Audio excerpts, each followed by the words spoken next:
দোকানে বসে আছি, একটা সুন্দরী মেয়ে এসে বলল, এই, তোর কাছে কি সিগারেট আছে? হ্যাঁ, সিগারেট তো আছেই।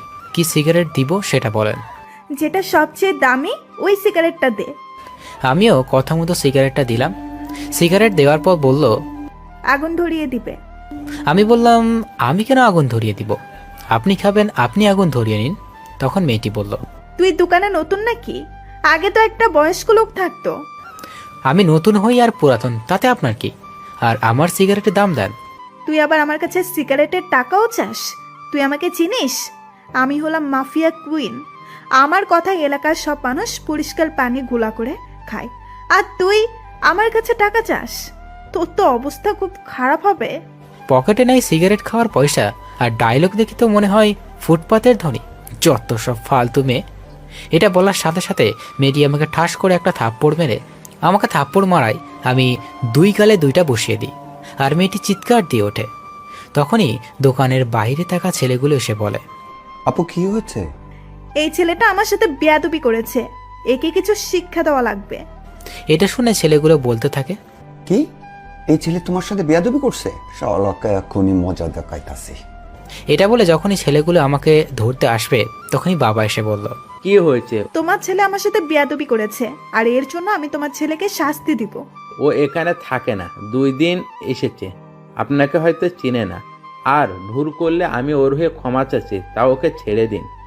ঠিক আছে, তুই ভালো মানুষ বলে তোকে ছেড়ে দিলাম। পরের বার সাবধান করে দিস, তা না হলে পরের বার কিন্তু অনেক পস্তাবে।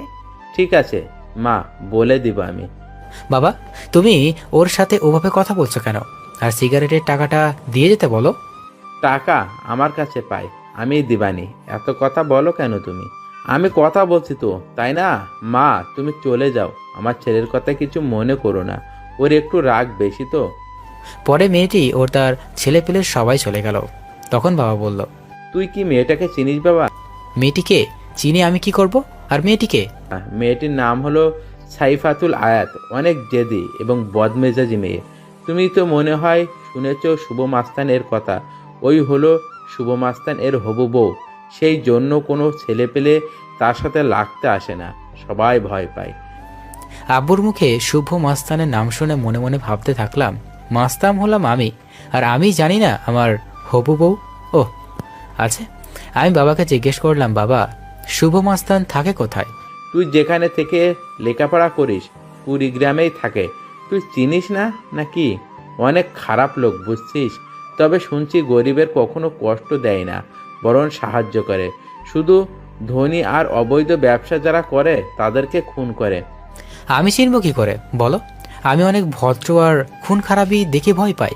তুমি তো এটা জানো, তাই না? ওইসবের মধ্যে না যাওয়াই ভালো। দোকানদারি ভালো করে কর, কারোর সাথে খারাপ ব্যবহার করিস না। 2 দিন এর ভিতরে শরীর ঠিক হয়ে যাবে, তখন আমি বসতে পারবো। দোকানদারি করা বন্ধ করে দিলেই তো আর হয় না। তোমার আম্মুর ছোট বোন খরচ তো আমি চালাতে পারবো, আর আমি তো টাকাও পাঠাই। বাবারে, অনেক আগের থেকে ব্যবসা করি। দোকানে বসে মানুষের সাথে কথা না বললে